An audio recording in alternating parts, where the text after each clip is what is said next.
Les dirigeants de la CEDEAO réunis à Accra en sommet extraordinaire se sont séparés samedi sans s'entendre sur les sanctions à l'encontre des dirigeants maliens. Ils se retrouveront le 3 juillet à venir, toujours dans la capitale ghanéenne.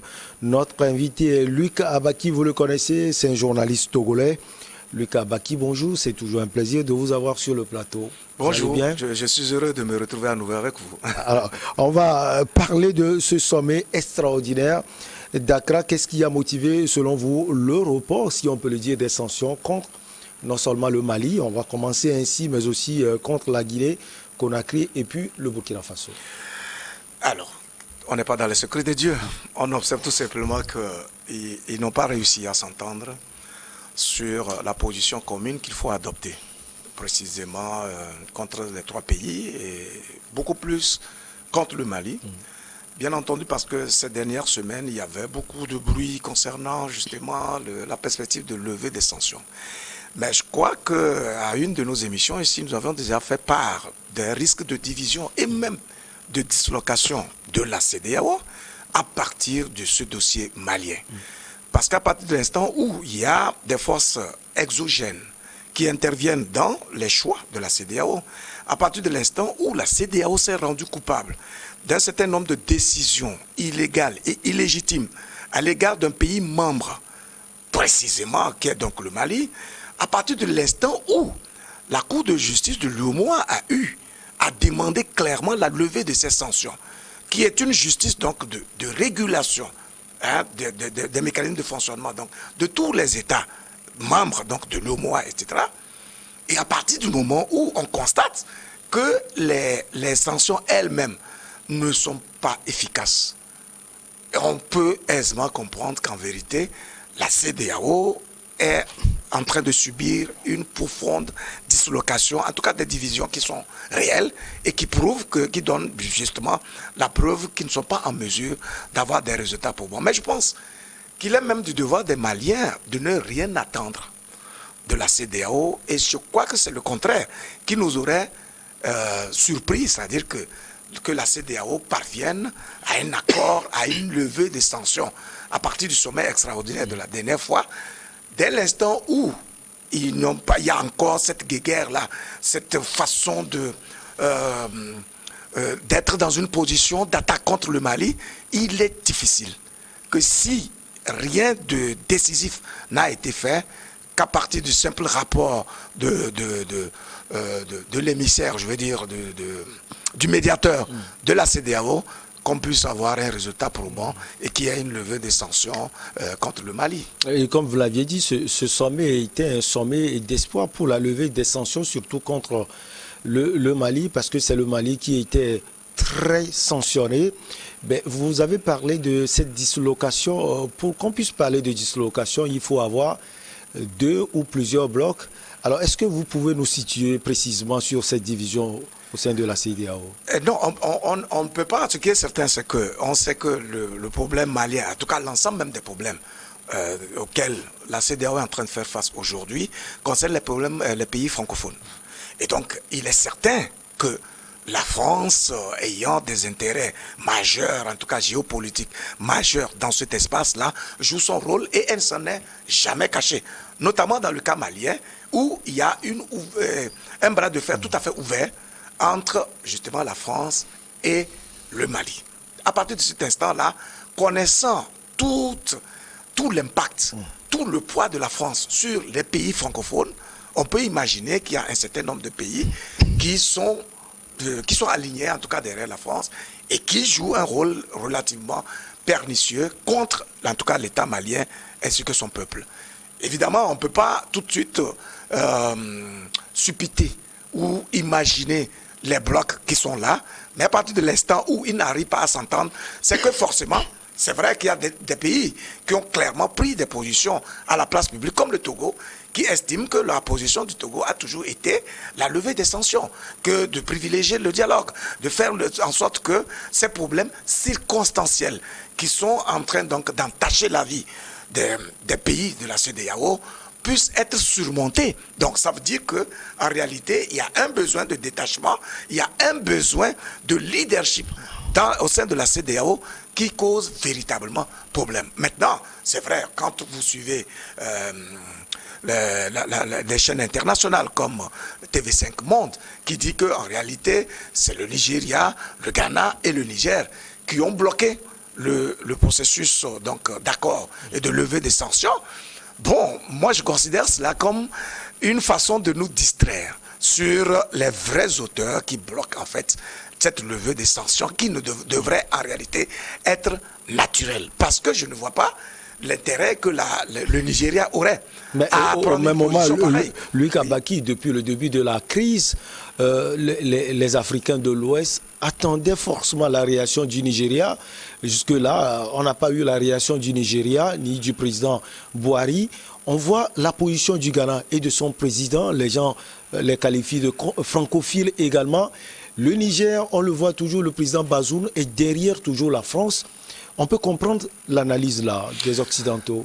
Oui, non, mais dès lors qu'on inclut le Nigeria dans cette affaire, je me dis oui, mais vous savez, le Nigeria, c'est le Nigeria, non seulement de l'Afrique de l'Ouest, mais de l'Afrique en général. Et donc, si le Nigeria prend une position contre un pays, ça veut dire que c'est du sérieux. Et là, ça empêche justement les analystes politiques de trouver, en tout cas, les vrais auteurs, en tout cas, de focaliser leur attention sur les vrais auteurs du blocage, en tout cas, en ce qui concerne la levée des sanctions contre le Mali. Parce que, vous savez, depuis toujours, comme vous l'avez dit, le Nigeria s'est montré à la limite indifférent.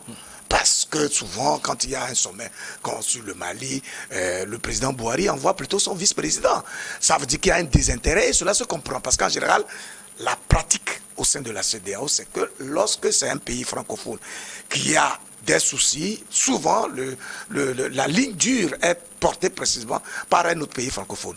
Il en est de même pour les pays anglophones. J'avais donné une fois l'exemple de la Gambie, oui, lorsque le président Yahya Jammeh avait fait volte-face après avoir reconnu donc sa défaite aux élections. C'était le Nigeria qui était devant et qui a mobilisé d'ailleurs les troupes pour menacer justement d'intervenir directement, etc. Et donc c'est une pratique qui est connue au sein de la CEDEAO. Et puis les intérêts en jeu concernent véritablement des pays francophones, notamment un pays comme le Sénégal, un pays comme la Côte d'Ivoire, qui sont durement frappés par les conséquences néfastes des sanctions qui ont été prises contre le Mali. En réalité, aujourd'hui, il y a une déconfiture totale au sein de cet espace-là qui exige qu'en fait, que la CEDEAO puisse faire volte-face. C'est vrai, on comprend la difficulté que ces dirigeants-là ont aujourd'hui à pouvoir décider de cette levée des sanctions parce qu'il y a d'abord les égos qui ont été engagés, il y a une forme de personnalisation du dossier malien et il y a le besoin de sauver la face après avoir pris des positions aussi extrêmes contre le Mali. Donc, c'est très difficile pour ces pays-là, pour ces dirigeants, de faire volte-face alors qu'il n'y a pas un changement décisif en ce qui concerne la durée, puisqu'ils ont proposé, les Maliens ont proposé 24 mois.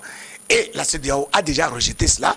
Aujourd'hui, il est difficile de trouver une formule plus pratique. C'est vrai qu'avec la médiation du président togolais, il y a des supputations qui faisaient état de ce qu'on proposerait une transition qui sera entre 18 mois et 20 mois, de manière qu'on puisse donc dégager, prendre prétexte donc sur ce changement-là, en vue de lever les sanctions. Dans tous les cas, le besoin de lever les sanctions s'impose véritablement, non pas seulement au Mali, mais à l'ensemble des pays frontaliers au Mali et même de l'ensemble de la CEDEAO, parce que les marchandises maliennes partent aussi du port de Lomé, du port de Cotonou et de beaucoup d'autres ports, etc. Donc, si on ne lève pas les sanctions, ça veut dire qu'on est en train de se faire harakiri. C'est-à-dire que la CEDEAO elle-même décide de se tirer une balle dans le pied. Et c'est la manifestation évidente d'une crise de leadership. Non pas seulement même de la CEDEAO, mais sur le plan mondial, parce qu'en fait, aujourd'hui, on a sorti l'homme de son champ de privilèges pour remplacer la gloire, pour remplacer avec l'argent, avec tout ce qu'il y a d'éphémère, etc. Donc du coup, on ne ressent plus les peines qu'un peuple entier peut subir à partir des sanctions qui ont été délibérément prises sur un coup de tête sans béquille juridique. Voyez-vous? Donc la difficulté, elle est réelle. Et moi, j'espère qu'au sommet du 3 juillet prochain, enfin, ils sauront mettre les pendules à l'heure, accorder les violents, se surpasser et donc réussir à dégager donc un consensus sur la conduite à tenir. Mais dans tous les cas, on sent que c'est un peu difficile pour eux. Il faudrait que les Maliens eux-mêmes s'attendent à avoir un mois de juin extrêmement difficile. Parce que tel que les choses sont en train de se passer, j'ai le sentiment que tous ceux qui sont tapis dans l'ombre et qui voudraient la tête des dirigeants maliens vont s'activer beaucoup plus au cours de ce mois-là parce que les critiques devenant de plus en plus acerbes, la situation devenant intenable, il sera difficile qu'à la date du 3 juillet, qu'il ne soit pas amené de guerre lasse à lever les sanctions. Vous avez parlé tout à l'heure des médias occidentaux et vous avez cité le Nigeria et le Ghana. Alors, il y a deux nations qui sont traditionnellement, selon nos analyses, scotchées à la France, le Sénégal et la Côte d'Ivoire. Leur position à ce sommet? J'ai suivi un peu le président Macky Sall lorsqu'il est sorti de Sochi, après avoir rencontré le président Poutine, où il est allé plaider pour que la Russie libère les couloirs d'acheminement des produits céréaliers, parce que justement les économies africaines sont celles-là qui sont le plus impactées par justement les opérations militaires en Ukraine. Dans son développement, il a fait part de ce que les sanctions prises contre la Russie sont aussi une des causes de la situation que l'Afrique est en train de vivre aujourd'hui. Ça veut dire tout simplement qu'il a pleine conscience de l'effet pernicieux des sanctions. Et ensuite, il a dit qu'il a été interpellé en Arabie Saoudite et ailleurs par des femmes qui lui ont demandé de faire tout pour lever les sanctions contre le Mali, qui sont des sanctions contre nature et dont le préjudice se ressent véritablement au sein de la masse et non au sein de l'appareil directionnel de l'État. Voyez-vous? Et il a conclu en disant qu'on ne peut pas rester indifférent face à ces genres de sollicitations, mais qui n'était pas en mesure de prendre une position tout seul parce qu'il irait à un sommet extraordinaire de la CEDEAO. Donc, à partir de l'instant où il tient à la place publique des propos de cette nature, on peut analyser véritablement son état d'esprit et sa prédisposition, désormais, à œuvrer pour la levée des sanctions éventuelles. Ça, on analyse à partir de ce qu'il leur a dit. Ouais. Tout simplement, c'est vrai que les hommes politiques, il y a le discours politique à la place publique et il y a l'attitude des couloirs qui exprime beaucoup plus l'état d'esprit réel de la personne. Mais tel que cela a été dit et vu les positions des uns et des autres, on peut considérer que le Sénégal, subissant de façon drastique les conséquences de cette décision de sanction contre le Mali, n'a pas d'autre choix en réalité que d'œuvrer pour leur lever. Parce que les échanges commerciaux entre le Sénégal et le Mali s'évaluent en des centaines de milliards par an. Évidemment, à partir de l'instant où les frontières sont fermées, le Mali s'est détourné et s'oriente vers la Guinée, vers les ports de Nouakchott, etc. Donc, ça veut dire que celui qui en pâtit le plus finalement, c'est le Sénégal. Et comme je l'ai dit, la Côte d'Ivoire. Bien sûr, le Niger a une position qui est claire, qui est de donc s'aligner de façon véritable derrière la France et donc de s'attacher au principe des sanctions. Nous le disons sur la base des propos qui ont été à maintes reprises tenus par le ministre des Affaires étrangères lorsqu'il est allé à Paris où il a fait une conférence de presse avec son homologue de l'époque, Jean-Yves Le Drian, où il a même pris le risque de tenir un langage qui sortait du moule diplomatique au point de qualifier le patriotisme des Maliens de frelaté. Voyez-vous?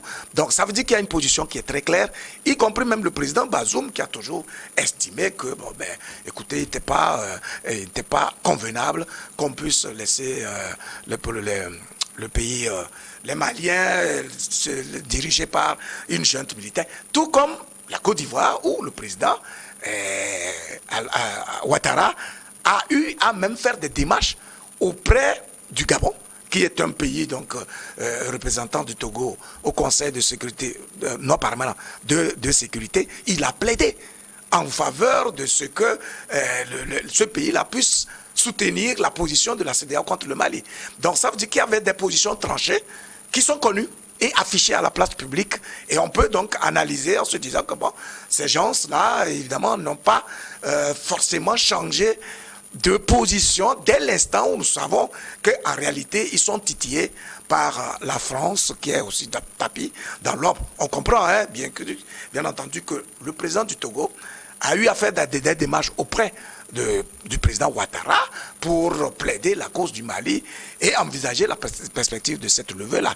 Mais est-ce que cela a suffi pour changer la position de la Côte d'Ivoire? Ce n'est pas évident. On va justement parler de cette médiation du Togo. Pour le moment, qu'est-ce qu'on peut dire? C'est une banqueroute?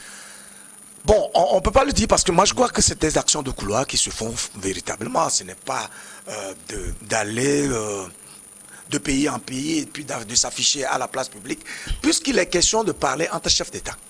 À partir de ce moment-là, ça veut dire que si Faure Gnassingbé prend son téléphone, il appelle, je ne sais pas, son homologue béninois, nigérian, nigérien, etc., il n'a pas besoin de communiquer autour. Ce que nous attendons, en effet, c'est le résultat. S'il y a un résultat probant, peut-être on peut creuser pour voir de quelle manière le travail a été fait, de manière qu'on puisse arriver à ce résultat. Mais dans tous les cas, si à la date du 3 juillet, la CEDEAO n'arrive pas à lever les sanctions contre le Mali, on pourra alors dire que mais le président du Togo n'a pas réussi son pari qui était d'assurer la médiation avec ses collègues, de manière que l'erreur qui a été commise, j'allais même dire la faute qui a été commise par la CEDEAO, de sortir du cadre légal, de sortir du cadre législatif nécessaire, qui régule la vie de cette institution-là, au point de prendre des décisions qui ne reposent sur aucun principe, sur aucune loi, et quand même, ce sera un échec pour lui, et donc là, on pourra le dire. Alors, réussir la médiation, cela veut dire trouver un consensus entre la CEDEAO et le Mali. Au niveau du Mali, est-ce qu'on est prêt à faire des concessions? Luc Abaki, passer de 2 ans ferme à 18 mois peut-être? Il me semble que le Mali a fait beaucoup de pas. Ouais, passer de 5 ans à la limite à 2 ans, c'est Deuxième chose, c'est ouais. qu'il faut sortir de l'engrenage qui consiste à féticher sur la date. Il y a un besoin qui est réel. Et comme c'est ce qui divise Luc Abaki. Oui, bien sûr, mais ça veut dire qu'il faut argumenter. Ça veut dire qu'il faut travailler sur les fondamentaux qui doivent permettre, parce que le but au bout du compte c'est quoi? C'est d'assainir le champ politique malien. C'est de faire en sorte qu'il y ait une gouvernance qui assure les fondamentaux d'une démocratie construite. Voyez-vous, ça veut dire qu'il y a un travail. Je crois que le lobbying a été véritablement fait. Et maintenant, si le président togolais, j'ai dit tout à l'heure que dans les couloirs, il s'annonçait une éventuelle proposition d'une transition allant de l'ordre de 20 mois. Alors, si l'ensemble des 2 parties finissent par s'entendre sur la date, enfin, cette durée, tant mieux. Mais ce qui est certain, c'est que je crois comprendre, après la visite, le dernier voyage de Goodluck Jonathan, qui est le médiateur officiel désigné par la CEDEAO, qui doit faire un rapport et qu'il ait besoin aujourd'hui d'établir un chronogramme très clair sur une durée bien précise. On va attendre de voir finalement si les gens vont concéder ou pas. Si le Mali va concéder et si la CEDEAO sera disposée à fléchir sa position. Mais ce qui est sûr, je trouve cela tout simplement puéril parce que le problème du Mali n'est pas une question d'élection. C'est une question d'assainissement de l'horizon ou bien de l'environnement politique. C'est une question de refondation. C'est une question de restructuration de l'appareil directionnel de l'État. Et en cela, la CEDEAO devait pouvoir jouer son rôle qui est donc de faire en sorte à favoriser l'épanouissement des peuples, l'intégration sous-régionale et donc de participer à construire les pays à travers les propositions pertinentes, à travers les lobbying que la CEDEAO aurait dû faire pour mobiliser des ressources qui devront servir à faire les réformes indispensables. Ces réformes-là qui avaient été justement recommandées par la CEDEAO en 2018 pour favoriser justement l'organisation des élections au Mali. Donc, si aujourd'hui on s'en tient à des histoires de dates, ça veut dire qu'en réalité, c'est c'est juste un jeu d'enfant qu'on est en train de faire, coup, sans tenir compte de ce que, en fait, c'est la vie des millions de personnes qui est engagées donc, dans cette problématique-là. Et c'est ça qui est dommage. Parce que les leaders, ils ont cette vocation de travailler sur l'épanouissement de la vie humaine. Et donc, on ne peut pas aujourd'hui tenir un raisonnement qui ne tient pas compte de la situation de la population et qui est réelle et qui est vraiment dramatique aujourd'hui. C'est dommage. Alors, du côté du Mali, c'est seulement la date ou bien est-ce qu'on est prêt à demander d'autres choses également? Mais les besoins du Mali... Liés à la présence des instructeurs russes, pourquoi pas? Les bruits courts aussi, hein, qu'on demande la tête de Choguel Maïga. C'est pas, ce sont des bruits. Mais comme vous le dites, c'est le bruit. Donc nous, on ne peut pas supputer, on ne peut pas s'appuyer sur les bruits du couloir pour tenir un raisonnement. Mais ce qui est certain, c'est que les Maliens sont les seuls à décider de leur sort, de ce qui définit donc leur vie, leur orientation politique, etc. Il est maladroit et même malsain pour des puissances extérieures, pour des pays voisins, de s'immiscer dans la politique intérieure d'un pays souverain quand même. Et donc, ça veut dire tout simplement que si la CEDEAO, par principe, demande qu'il y ait une organisation d'élection parce que la charte de la CEDEAO interdit les coups d'État, on comprend bien entendu.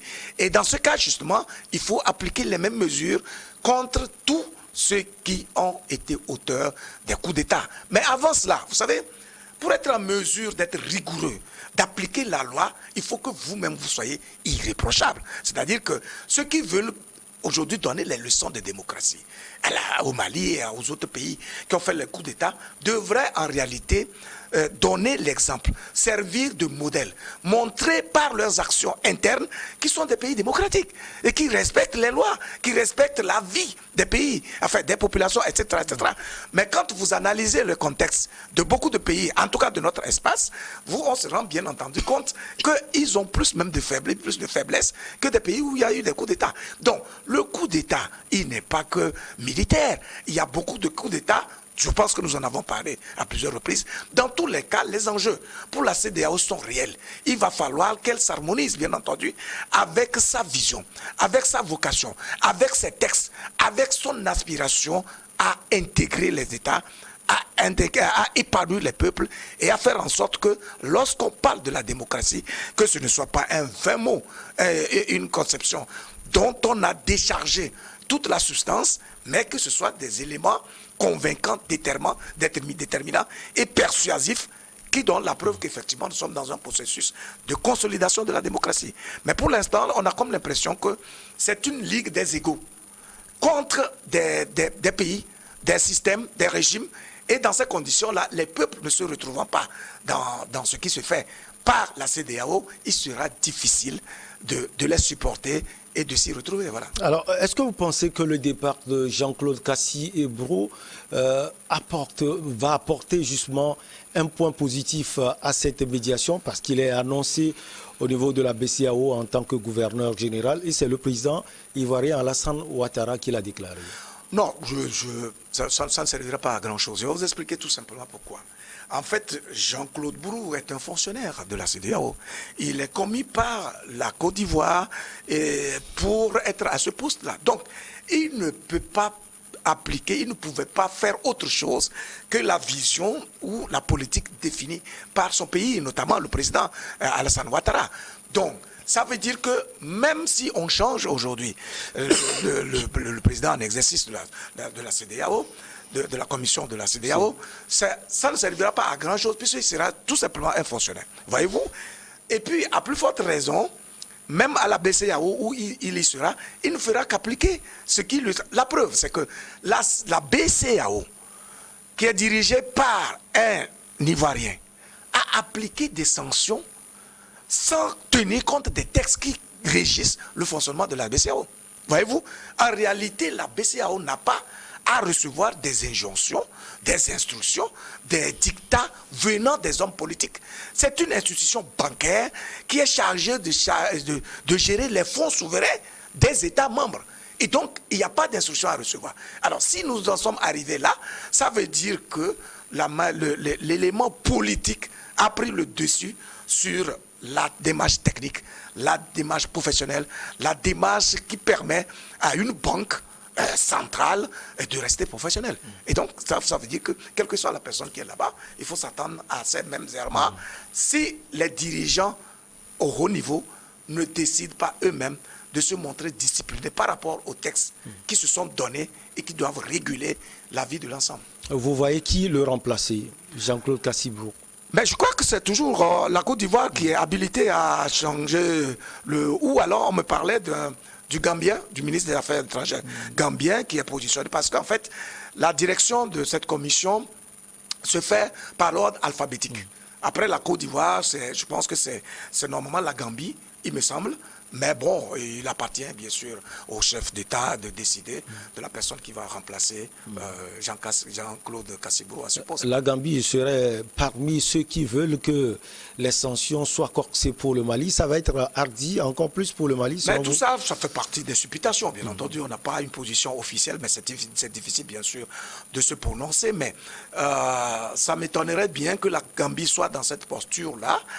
Dès l'instant où la Gambie elle-même, elle a une longue histoire, et puis c'est un pays qui n'a pas une aura assez grande. D'abord, c'est un pays francophone qui n'a pas une aura assez grande, mais donc sa parole, à mon sens, ne va pas trop porter.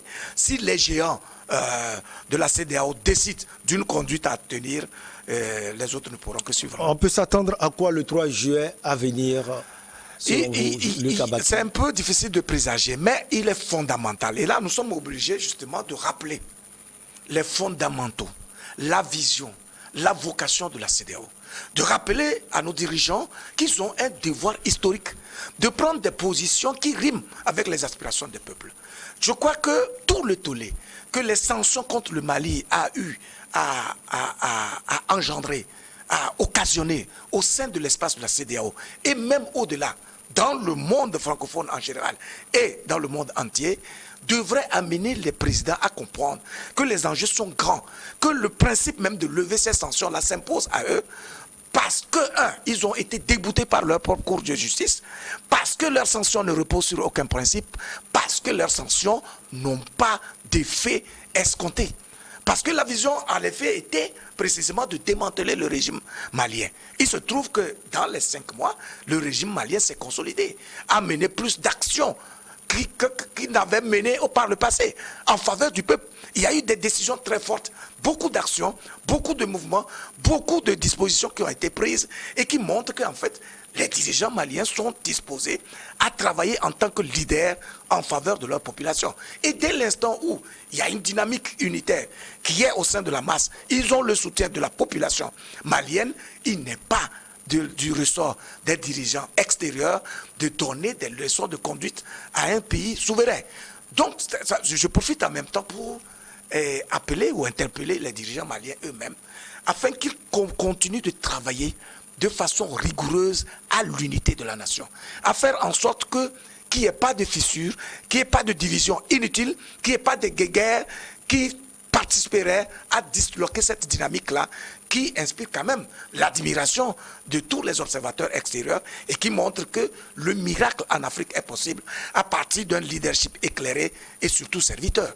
Donc il faut vraiment que le président Assimi Goïta soit toujours dans une position transversale de détachement et qu'il soit toujours disposé à écouter tous les Maliens et à chercher des solutions appropriées à leurs problèmes. Voilà. Merci beaucoup à vous, Lucas Abaki. Bonne semaine à vous. Bonne semaine à vous aussi, c'est toujours un plaisir. Merci beaucoup. On marque la pause pour le journal et derrière, on reçoit nos invités pour Regard Croisé.